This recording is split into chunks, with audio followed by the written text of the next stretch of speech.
Hello, sports fans. Jim Coyle with Indiana Sports Beat Radio. Thank you for stopping by our YouTube channel. Make sure to hit the subscribe and notifications toggle so you never miss a thing. All of our content up here every day. Looking forward to it. Thank you, and we'll see you on the radio. Welcome to Indiana Sports Beat Radio, brought to you by the Hard Truth Distilling Company in Brown County, Indiana. So for the thousands in attendance and the millions watching around the world, it's time! 3 on the way. Oh! It went in! It went in! And Indiana wins the ball game! Know your role and shut your mouth, you jabroni! Flow game for the win! Ayla's gone. Goodbye. Touchdown, Indy. Woo! IU America. They got a football team now. Pretty simple. I win. Google me. You know that I'm the cream of the crop. Now, from the Hard Truth Studios, here's Jim Coyle. Welcome back to the Hard Truth Distilling Company studios, and welcome aboard Mike DeCourcy from the Sporting News, BTN, and Fox as their bracket analyst and senior writer for the Sporting News. How are you today, sir? I am well, Jim. How are you? I'm good. I bet you're staying busy with these brackets seemingly changing here right now a lot. There's a lot of people that are at the bottom, or a lot of teams at the bottom that are kind of churning to try to get in there and impress people like yourself, North Carolina, Indiana, etc.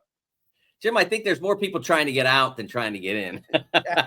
Well, it doesn't seem like that's very hard to do, but yeah, it is like a churn at the bottom.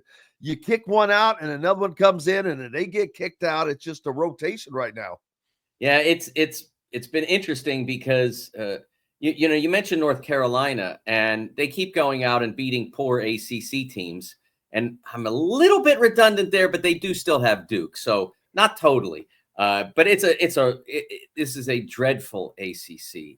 Having grown up watching ACC basketball, and A little amazing. And it really is, and probably a little bit depressing as well. It's atrocious, and so they go out and they beat Florida State, which, I mean, it's interesting because they're North Carolina. People stand up, right, and say, "Oh, wow, you're beating, you're now winning games in the ACC or whatever." But it's no one's standing there saying, well, Drake won another Valley game. I mean, I know it's not exactly equivalent, but if the reason it's not equivalent is because Drake is good and has been having a good year all year, whereas North Carolina went out and beat a below average Florida State team that's 16-12 overall and ranked 67th, 88th at KenPom. That's just not. There's nothing there. I mean, one of my principal arguments against expansion of the NCAA tournament field is this North Carolina team, which were there to be an expansion to 72 or 76 teams. At 72, they'd be one of the strongest candidates to be in the field of that last four grouping. If it were 76, they would be comfortably in. And you look at their page on the net rankings, and they are 1-10 still. 1-10 against quad one opposition. I think Indiana's even better than that. Oh, yeah. And I have, as a result, I have Indiana higher on my out list, the next four out list. They are closer. I've noticed that North Carolina is like second out on a lot of those, and I'm like, how's that the case? I mean, there's no defense for it, really. I mean, 1-10 against quad one is saying we can't beat anybody that's any good at all, not even a little bit good. Their results metrics are in the probably averaging around a 47 or so, which is an out ranking.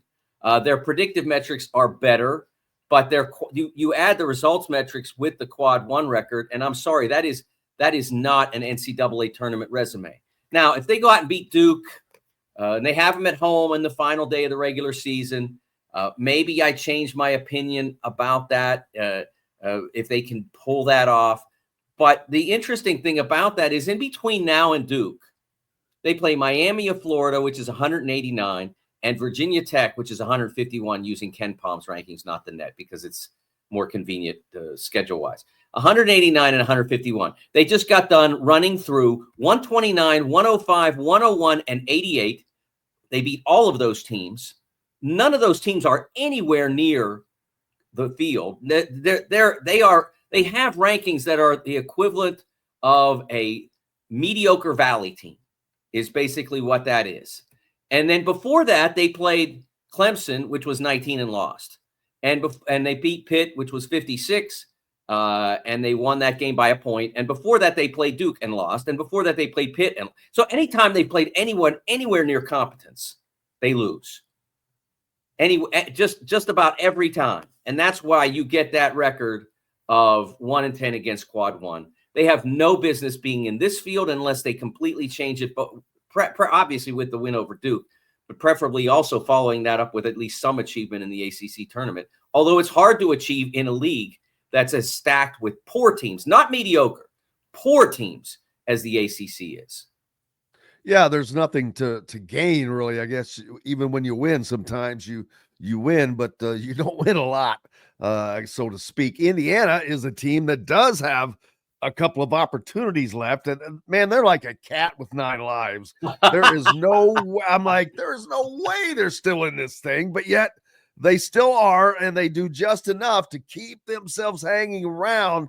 Huge win over Purdue last weekend. Yes. And the fact that they probably should have swept Purdue. If you look back at it, they could not finish that initial game out, and the Maryland game. And if they're able to do that, we're not even having this conversation. Indiana is probably in it as a bottom seed. I'm guessing at that point, if they had those 2 wins, that would be more than enough to do that. Even if one of them might be enough to get them on the Mendoza line, but they have opportunities left. Going to Oregon is going to be tough. Cannot lose to Washington. You've got Ohio State at home and Penn State at home, although Penn State has that. Well, you have to win that game, or you get kicked out just on principle now. But they have the opportunities, Mike, and so are the opportunities there for them to get into the tournament?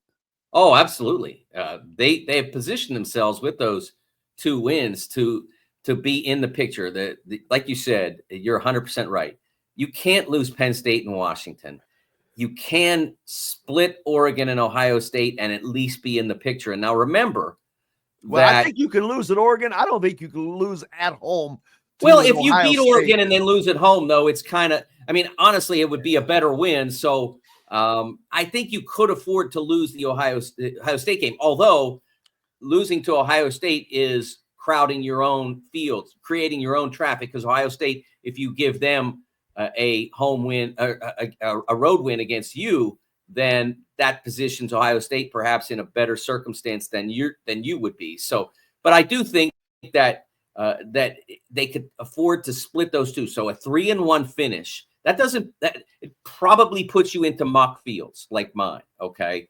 But here's the thing that you have to remember is it also leaves you in that imperiled position near the bottom of the field that took a big hit last year when we had 5 bid stealers. Jerry Paul, my friend from CBS, coined that term many years ago, with teams taking automatic bids that they weren't supposed to get. NC State, UAB last year, New Mexico, all among the teams that would be considered bid stealers. There aren't as many potential bid steals this year.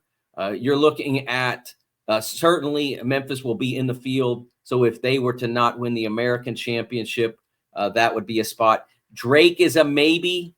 If Drake finishes out their regular season without any more defeats and then gets to the final of the Valley, that's a team that could possibly be a team that would still make the field by not winning their conference, possibly. Not a guarantee, but possibly.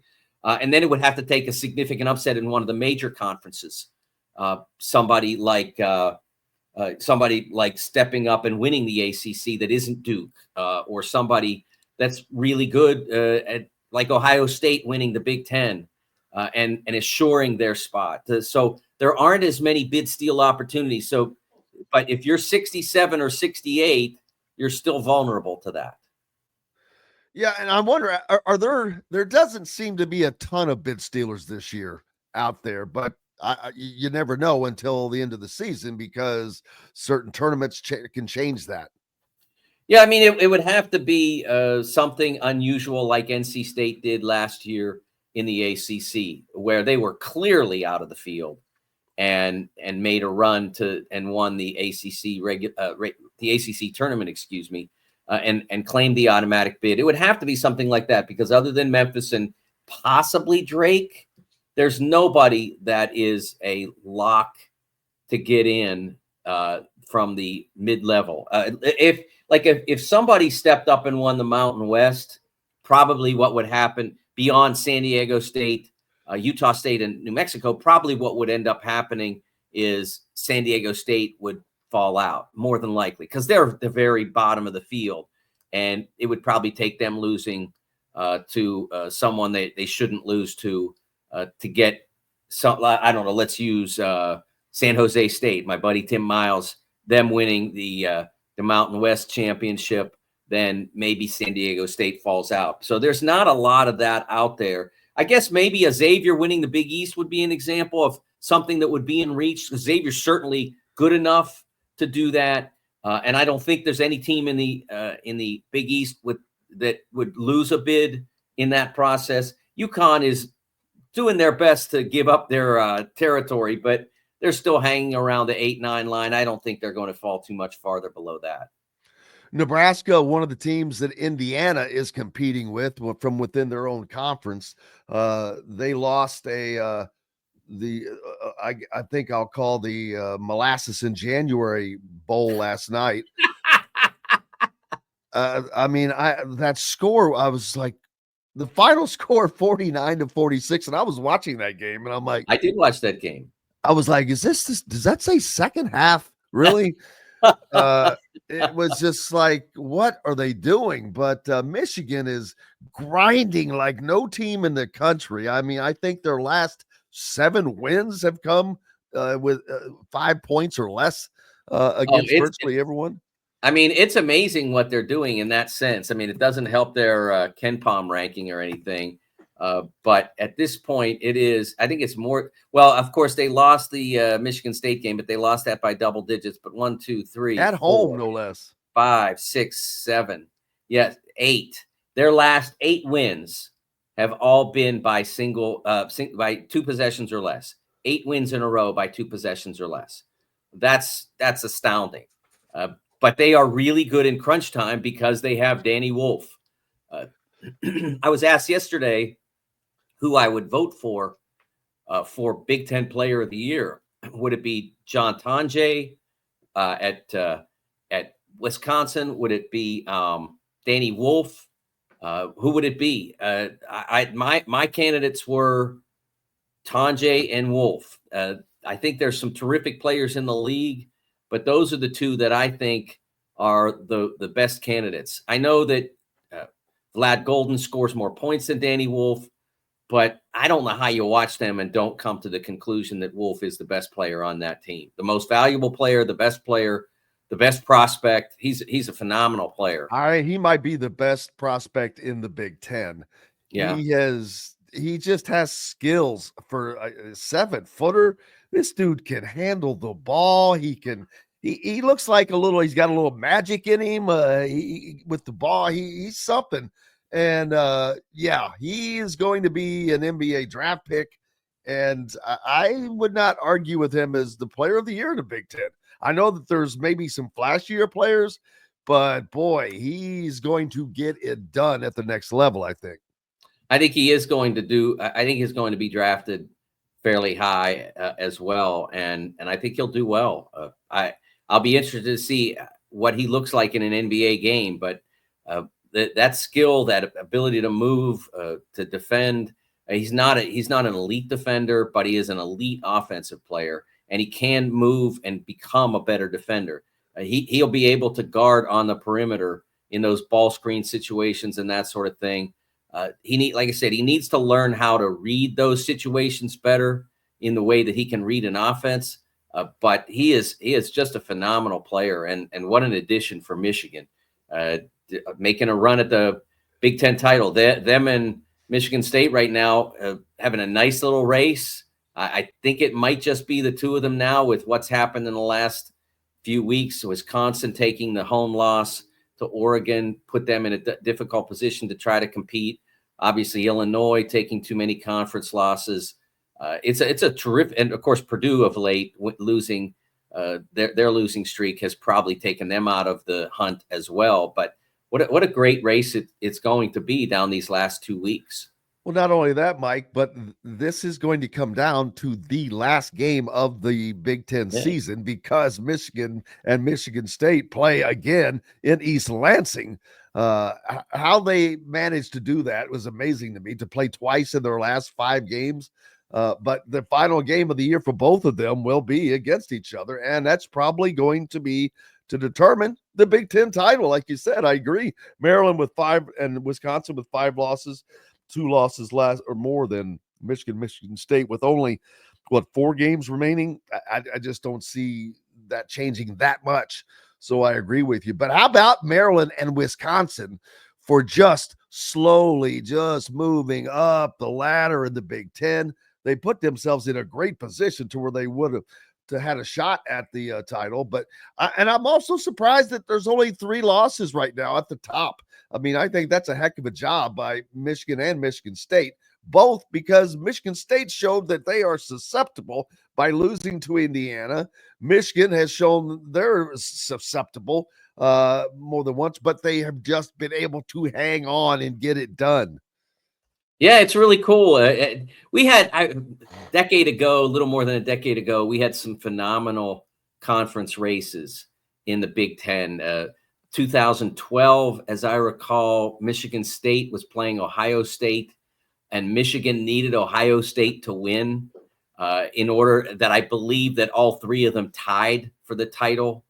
And William Buford hit a 3-pointer at more or less at the buzzer to get Michigan into that title mix.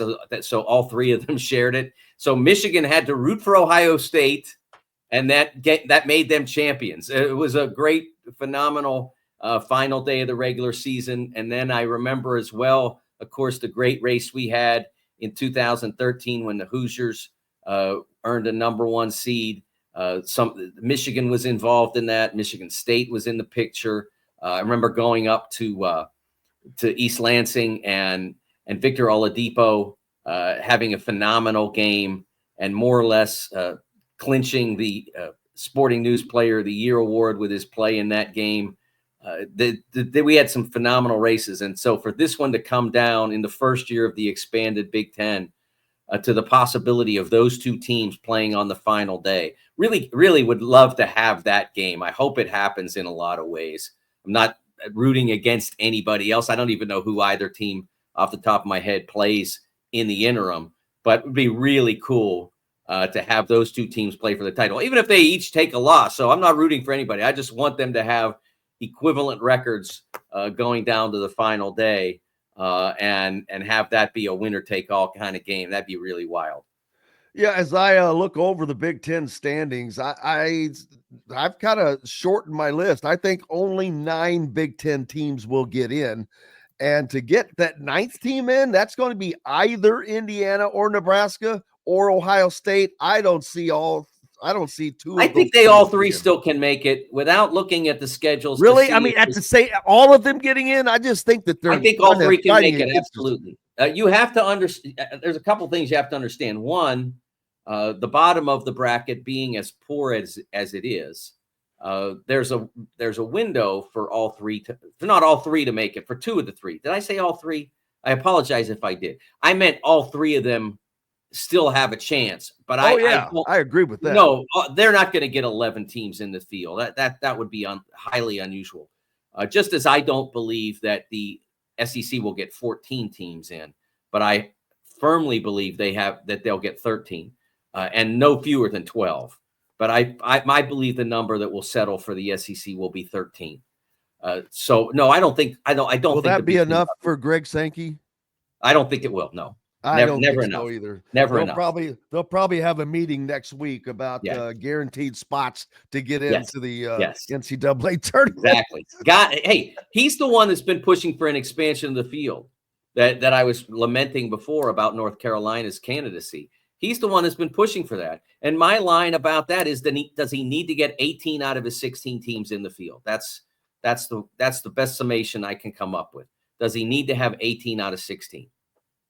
Yeah, I was reading an article that someone went back and looked at, the last 10 years of the playoff scenarios. I did that. That was you? Yes. Perfect. And showed how it would not help the SEC, and sometimes it would hurt them. Yes. Well, actually, I had done it back in November when they had their meeting. Do you remember the meeting between the SEC and the Big Ten? No. And so in advance of that, I wrote that. And then Stuart Mandel from The Athletic followed up with similar sort of confirming my research, so to speak, which is that if you guarantee 4 spots, then they're never going to give you a 5th. That's not going to happen. And there were multiple years in the course of that decade when both the Big Ten under current membership, assuming that Washington and Oregon would have put together playoff worthy seasons, or USC or whatever in their previous, now as part of the Big Ten, but their records at that point, and assuming the same for Texas and Oklahoma, that they would have had in some years, multiple occasions, they would have had 5 bids. They averaged each of them 4 bids, and that's in a 12-team field. If you go to 14, I don't think you'd ever have a scenario where each did not get 14, get 4 teams in. A 14-team scenario, which I'm not against. Like, whatever number you think is good, fine. But one automatic qualifier per league, that's how it works. You don't get, just because the AFC North is the best division in football, the Ravens and the Steelers and the Browns and the Bengals, just because that's the best division in football, they don't get 2 playoff spots every year, Jim. They get 1, and then they get whatever they can get on top of that. And it's often been 2. It's never been 3, but they've come close a few years where it actually had a shot at that. But that's how it's supposed to work. This guaranteed bid thing is not good for football, and it's not good for the conferences, because it takes away the actual suspense of, okay, who's it going to be? Like, if it's just 1, 2, 3, and 4 in the standings, I mean, where's the excitement in that? I will tell you, Jim, that this year, for the first time, well, there were games in the SEC involving, there was a Florida Ole Miss game that happened late. And Florida beat Ole Miss. It was a big win for the bubble teams, so to speak. It was a huge loss for Ole Miss. There was a game between Texas A&M and Auburn. And there was a game it was a non-conference game between Georgia and Georgia Tech. All those games had tournament or CFP implications. I watched all of them at the edge of my seat. In any previous year in the history of college football, I wouldn't have spent any time on any of those games, because they wouldn't have mattered, because it would have just been decided who was going to the Independence Bowl. And why do I care about that? But having these games put me at the edge of my seat. It made me watch SEC football at a level that I hadn't since I lived there in the 90s in Memphis. I would have had no interest in those games. But the playoff and the suspense of who's going to get in and how is this going to affect the field changed everything. And how Sankey doesn't understand that, as someone who is essentially a promoter of college sports. When you're a promoter, you have to understand what makes your sport popular, what makes people engage with it. How he doesn't understand that is absolutely beyond me. But then again, this is the same guy who 2 years ago said, hey, look, Ole Miss was the last baseball team into the college World Series thing, and they won it. So you should have more teams in the NCAA men's basketball tournament. As if baseball and basketball are the same sports. That's who we're dealing with. Yeah, it's just me. There's no doubt about that. And I understand fighting for your league, but at some Yeah, point you have to good job. acknowledge that you're being a little overbearing and not little, a lot overbearing and a lot ridiculous. Well, In my but estimation. it's not just about that, Jim. It is the I like the idea of fighting for your league. That's what you're supposed to do. You try to make it better. And the SEC has done a wonderful job of making their league better in a lot of ways. But you're also supposed to make your sport more popular, the sports that you sponsor more popular. You're supposed to want people to engage with them, not just assume that they'll engage no matter what we put out there. That's not how any entertainment enterprise works. It isn't. Just because there's a Marvel movie out there doesn't mean people are going to flock to the theaters. If it's not a good one, if the people who like Marvel movies and those comic book movies don't think it's a good one, they're not going to come in the same numbers. When they make one that those people dig, they come in unbelievable numbers. So it's not just as simple as, well, whatever we put out there, people are going to watch, because they don't. They watch what's compelling. And the college football playoff, as it was constructed this year, and the season that led to it even more so, were compelling. Do I think they need to fix the seeding? Absolutely, I think they need to. I don't think that Boise State and Arizona State should have been the 3 and 4 seeds. That was not realistic. But they do need to figure out how to work on, if you're playing in a conference championship game and you win it and you qualify, how you can maybe not have to be punished for having played in that game relative to the others that you would play. And it looks like they are going to fix the seating thing, which is a little mind-boggling, because it was always, well, nothing can change for 2 years because this is nothing can change. Well, now the SEC and the Big Ten, but the SEC's, well, I think we could change this. So that's changeable. Well, you can't change the schedule. These schedules are set for 10 years. Well, the Big Ten needs a new schedule. Okay, let's create a whole new schedule. Oh, that one didn't work. Let's recreate another whole new schedule. It amazes me the things that were never able to be done before, when they actually need it to be done. Oh, no problem. Knock it out. Yeah, I totally understand what you're talking about. There are things about college football that obviously can be repaired, but they have made massive improvements to the competition over the last few years. And I do agree with adjusting those seeds, Yes. but I totally don't agree with multiple bids for any league, 2, 4, whatever. No, automatic bids is what made this tournament a real tournament. But make sure that everybody else has to earn their way in. Now, if you want to come up with a different way to designate how those teams get in other than a committee, I'm open to listening. If you can come up with a flawless system that incorporates 72 different computer rankings and you think that's the best, whatever. But I think that's a mistake. I think that the suspense that comes from, what'll the committee do is, I think there's value to that. I really do. I think that people wondering what will happen is a very important component of that. Absolutely. Mike DeCourcy from the Sporting News Fox and BTN with us.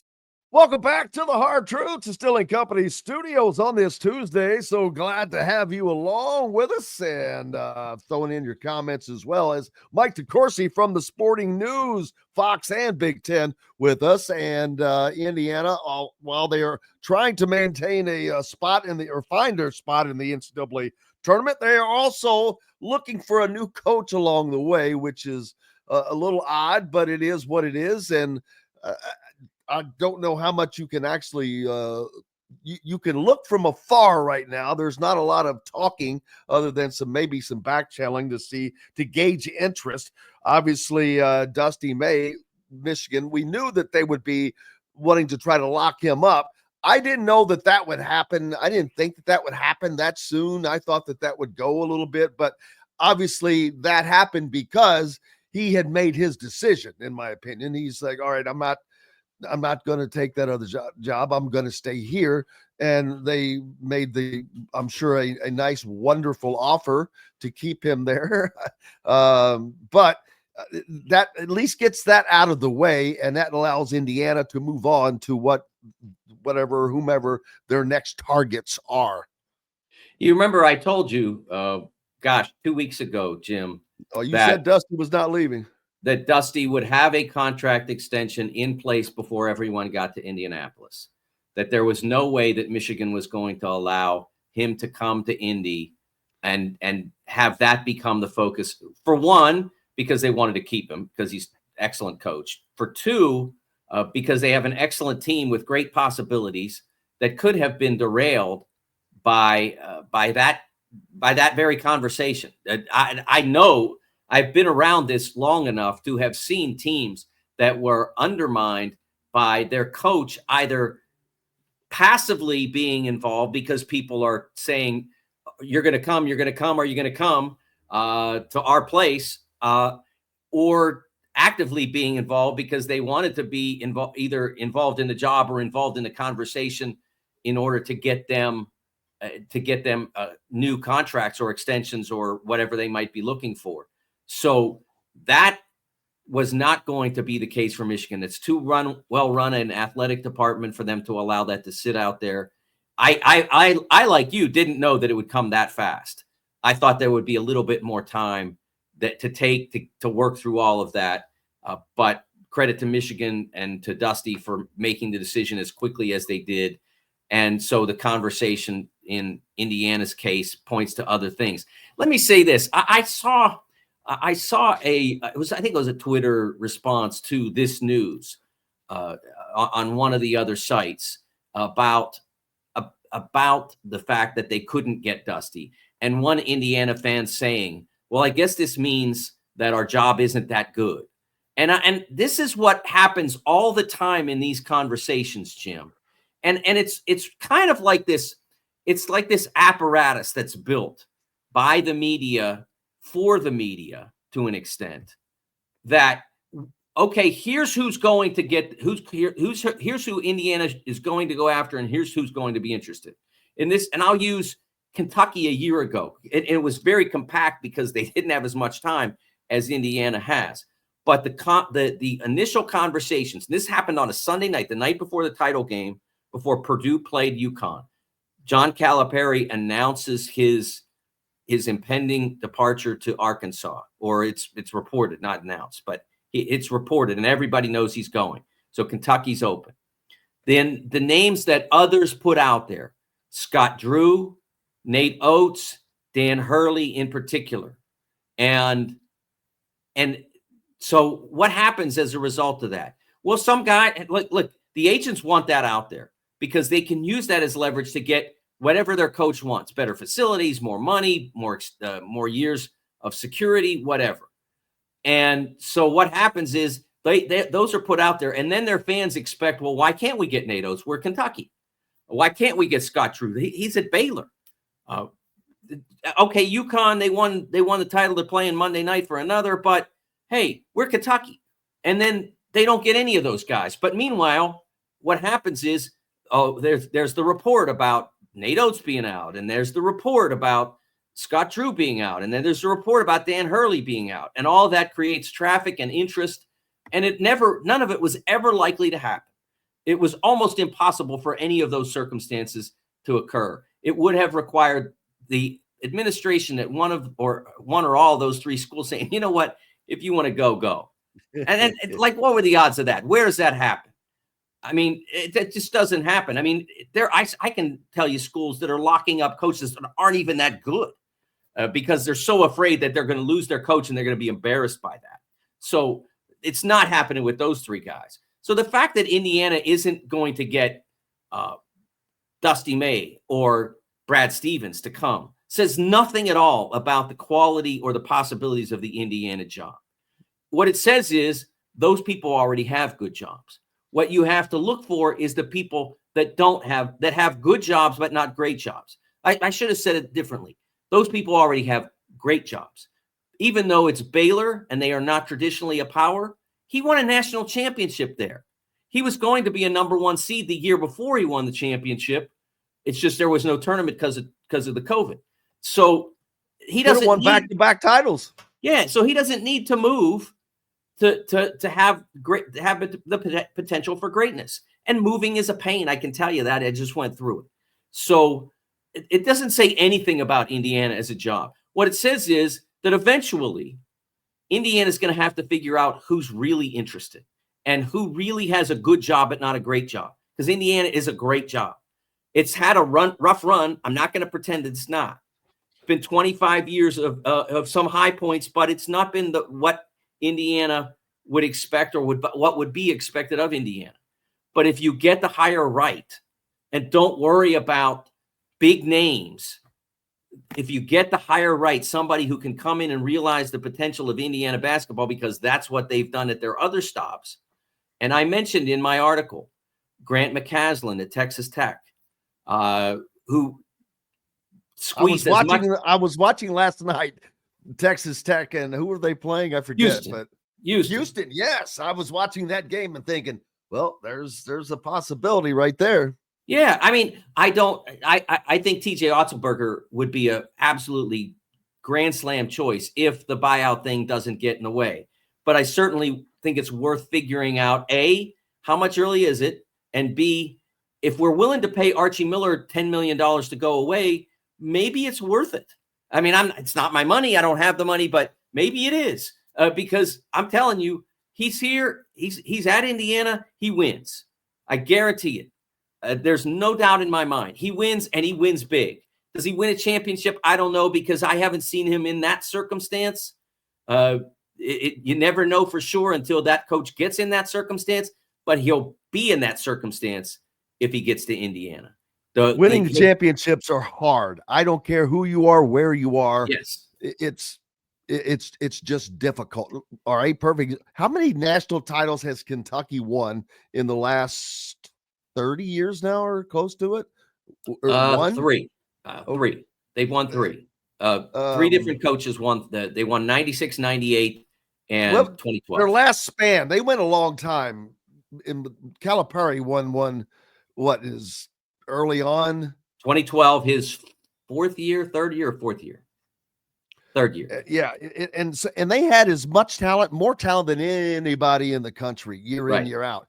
It's just hard. What Danny Hurley did is unusual, but this year you can see what they're going through. They're not going to win 3 in a row.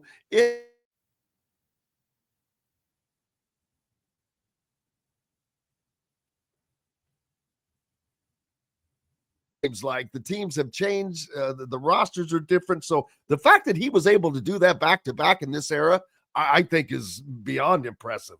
But you know what's go ahead. I was just going to say, then you look at Kansas and Bill Self. Yes. And they've just fallen off the planet almost. I mean, it's not like they were 0 for 30, but it's not. They just fell out of the top 25 for the first time in 4 years. They were a preseason number 1. They've got all the talent. They're like Indiana. They have a high now budget, and they've got a lot more talent than Indiana probably has, to be honest with you, in the right positions. And the coaching has been there. So what's going on there? I just find it ironic now that they're in the NIL era and everybody else is equal, and Kansas has been relegated to being normal. I think Kansas has sort of lost the path, so to speak. Over the last 2-3 years, they had built their program on development. That was the thing that Bill Self did probably better than anybody. Like every one of the great coaches that I've covered had something they did better than anybody.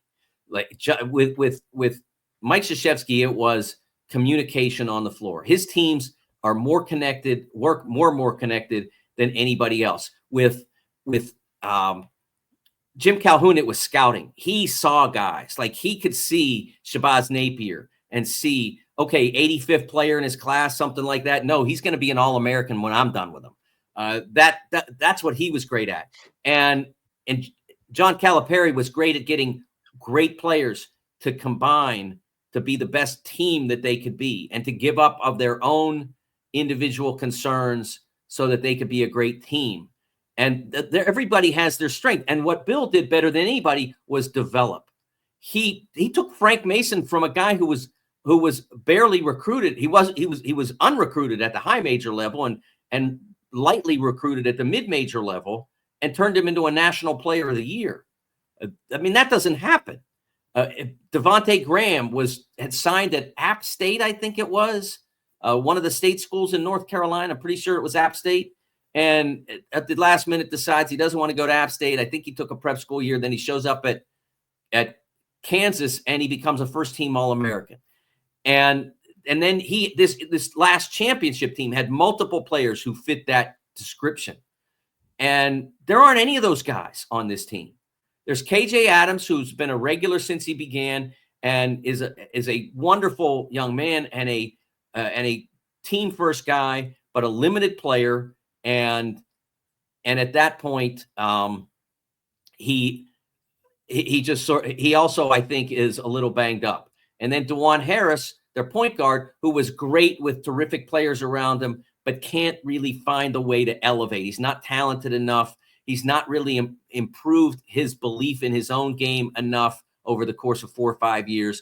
So that's where they are. And then they have a bunch of transfers who either fit together or they don't. And in this case, the answer is don't.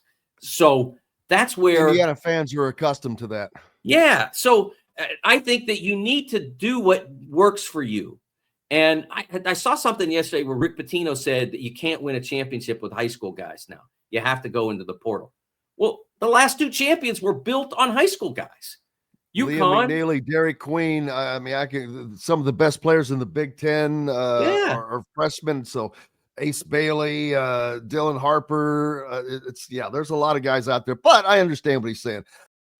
Welcome back to the Hard Truth Distilling Company studios on this Tuesday. Grateful to have Mike DeCourcy along, and Indiana, of course, on the slow ride to finding a new head basketball coach. And it's a difficult time of year to do that because everybody's busy.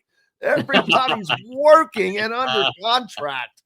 So it's, it is a tricky time. And there are some names that fans would like to see that have been taken off of the table. There is the name that a lot of fans would like to see that I don't think is simply on the table for Indiana, and Chris Beard. I'm not arguing the fact of whether it should be or it shouldn't be. I'm just telling you that I just don't think it's going to be. I don't think that Chris Beard gets the opportunity this time around, at least for certain. Well, if it makes them feel any better, they've lost 2 games in a row and are headed for number 3 tomorrow evening because they play at Auburn. So if it makes them feel any better, maybe if he's not on the table, that may allay their concerns a little bit. And ironically, another old potential, I guess you would say, is right across the state there in Starks, Vegas, Chris Jans, who is doing a pretty daggone good job at Mississippi State. He is. His team is outstanding. He has a former Big Ten player in his rotation, RJ Melendez, who who began his career, I should say, at Illinois as a freshman and showed a lot of promise and decided to transfer out. He's doing a nice job for them. They have a terrific team. They are higher on my list right now on my bracket than Ole Miss is. They are having a really strong season. They've swept Ole Miss, by the way, and it's a pretty impressive performance by the Bulldogs. And having been to both places, it's a tougher job at Mississippi State than it is at Ole Miss. I can tell you that because the Starkville is a long way from anywhere. Yeah, Starks Vegas is a farce in and of itself, just to use that term, because there's nothing Vegas-like about Starks. They could just call it Stark and stop right there. It would be more descriptive of it. Some other names that are out there, Scott Drew, we talked about him earlier, and I don't know how much of a real possibility he is from a financial standpoint. He's gettable. His buyout is reportedly around $4.5 million. And Indiana is a very attractive job. I know that a lot of fans, they get off, like you said earlier, they get off. No, stop. Indiana is a sleeping giant with the right guy. If you get the right guy, he comes into a place that has as much resources as there are at any other place. So, but you have to have the right guy because If you don't, it's not going to succeed. We've seen that. But that's the same for anything. I mean, Indiana football does not become Indiana football without the right guy. Right. And one of the things I think that has to happen is that they have to hire a coach who fits all the necessary qualifications. And using an example, if Dusty had been available and let's say we're still at Florida Atlantic. You mean like last year? Yeah, like that, like last year. Not using a time machine, just saying, what if he'd hung on for another year? Then he would have fit all the qualifications. I still people are bothered when I say that Archie Miller was not a bad hire. Archie fit all the qualifications except one. I know Arch and I really like him, but he's not a senator. And you got to have a little bit of that in you, maybe a lot of that in you. He's not even a page.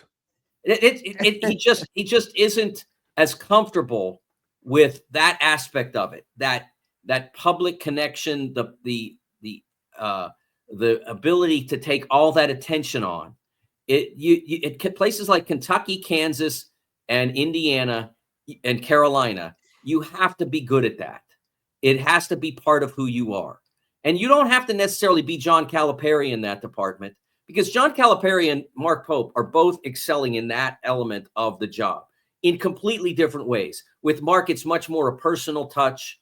With John, it was much more a lot of people at once. He had a personal touch, but it wasn't something he used often. Mark can go big public, but he's much more effective one-on-one. And so you have to be able to handle that. And I didn't think Arch was strong in that area when he was hired. I was worried about that aspect of it. And I think that's ultimately one of the reasons why it didn't take. And so you have to make sure that the next person is comfortable with that, as well as an extraordinary evaluator, an extraordinary salesperson, an extraordinary coach. There are so many things that go into being a successful college basketball coach. And one of the reasons why it so rarely works to bring in somebody who is an exceptional NBA coach or a long-term NBA coach is that the jobs are so much different. Even before NIL, I used to say that the actual coaching of college basketball was about 35% of the job. And I heard someone say that the other day, that because of NIL, that it was about 35% of the job. So it just shows you that no matter what era you're in, there's so many things beyond coaching, but you have to be excellent at coaching in some way, whether it's any of those aspects I described before about the great coaches.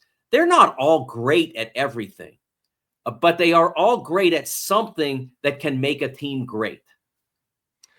Do you have I know it, not a favorite, but someone who in your mind that you could see winding up at Indiana that fits those characteristics? Because I don't know them all, but like we've talked about Texas Tech, McCaskill, I got his name wrong.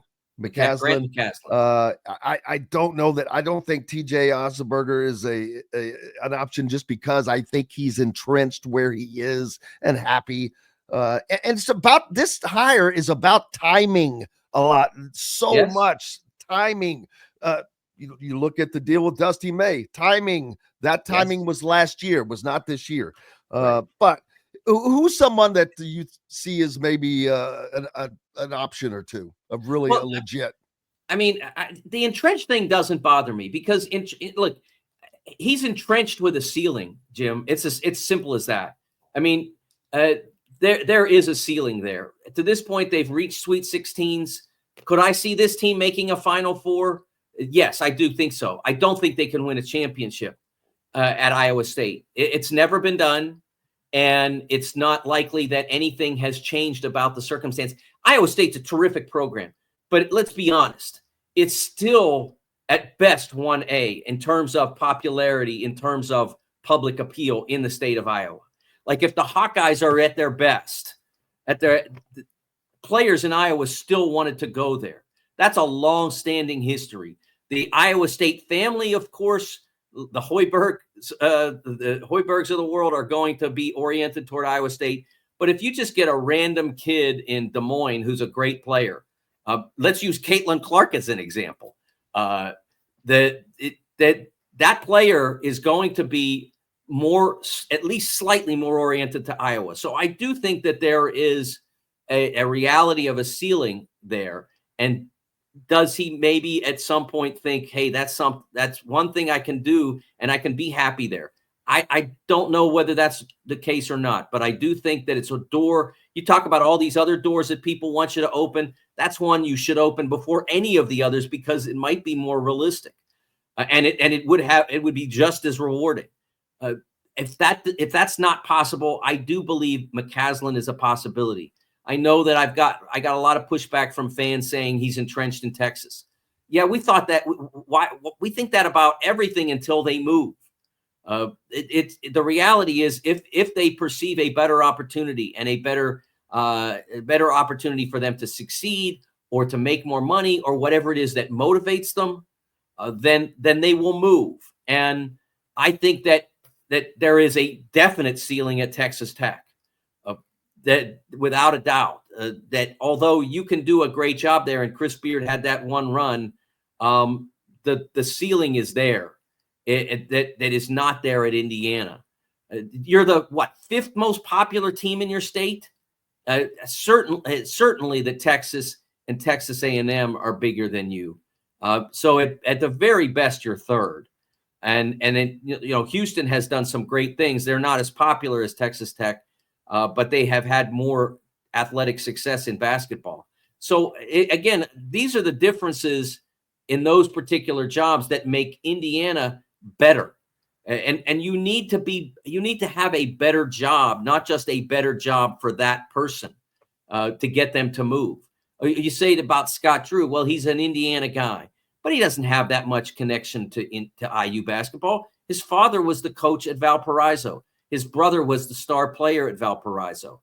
Was he aware of Indiana? Yeah. Would he mind living back in Indiana? Well, probably not, but he's been gone for 20 years, Jim. So it may, and he grew up in northern Indiana, not middle southern Indiana. So I don't know that would be so powerful for him, but that higher ceiling that is there for you if you're Grant McCaslin or someone like that, then I think that I just think that that's somebody that would be gettable.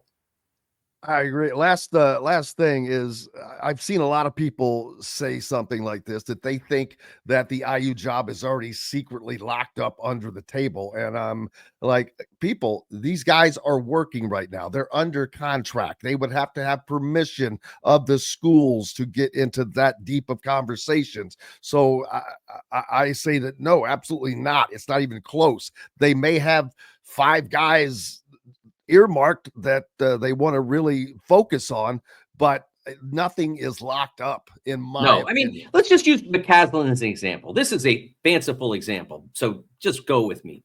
But let's just say that he's the guy you've locked up, so to speak, or that this person thinks would be locked up. Okay, so then you get into March, and he goes on a run, and he somehow with this group, and again, this is a very fantastic example, not going to happen.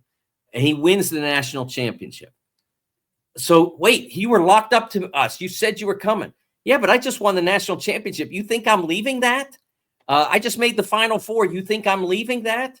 These people are going to love me for the rest of my life. So no, I don't think that is realistic to think that even if you thought that you were in great shape with a candidate, that you can presume that that's done. And again, like you said, you're talking about contractual interference and that sort of thing. No, you can have an agent talking to Indiana and them saying, yeah, we're really interested. We think this would work for us. So, as soon as our season is done, let's get on the plane to wherever. Your place, our place, someplace in the middle, let's do it. But, we can't do it until then. We saw what happened in '89 when Bill Frieder took another job while he was coaching Michigan. Gonna have a Michigan man. Exactly. I was thinking about that earlier. Oh yeah. Bo Schembechler says, we're going to have a Michigan man leading this team, by God. Exactly. What is up next for you, sir? Yes, we will have a bracket today in a little bit. I've got most of the work done. Thanks to Kansas for not blowing the game at Colorado last night because I went to bed. I just wasn't staying up till 1 o'clock in the morning. And I went to bed with them firmly entrenched in their seed and hopeful that they wouldn't blow it and make me rethink that, and they didn't. So I will have a bracket in a little while, working on a lot of different projects for the sporting news. And then Saturday, I'll be back in at Big Ten Network, and we have a busy day. We have 3 games on our air. Very excited about that. And I forgot this afternoon at noon Eastern time, I will be on Big Ten Today with Dave Revson and Rafael Davis discussing my latest bracket that will be published on Fox Sport social media at CBB on Fox. Got it all locked down, and keep up with everything going on with college basketball through Mike DeCourcy and all of his streams. Appreciate you, sir, as always. Thanks, Jim. Thank you. Mike DeCourcy, so kind enough to join us, as usual, here on each Tuesday on Indiana Sports Beat Radio. Hello, sports fans. Jim Coyle with Indiana Sports Beat Radio. Thank you for stopping by our YouTube channel. Make sure to hit the subscribe and notifications toggle so you never miss a thing. All of our content up here every day. Looking forward to it. Thank you, and we'll see you on the radio. Hello, sports fans. Jim Coyle with Indiana Sports Beat Radio. Thank you for stopping by our YouTube channel. Make sure to hit the subscribe and notifications toggle so you never miss a thing. All of our content up here every day. Looking forward to it. Thank you, and we'll see you on the radio.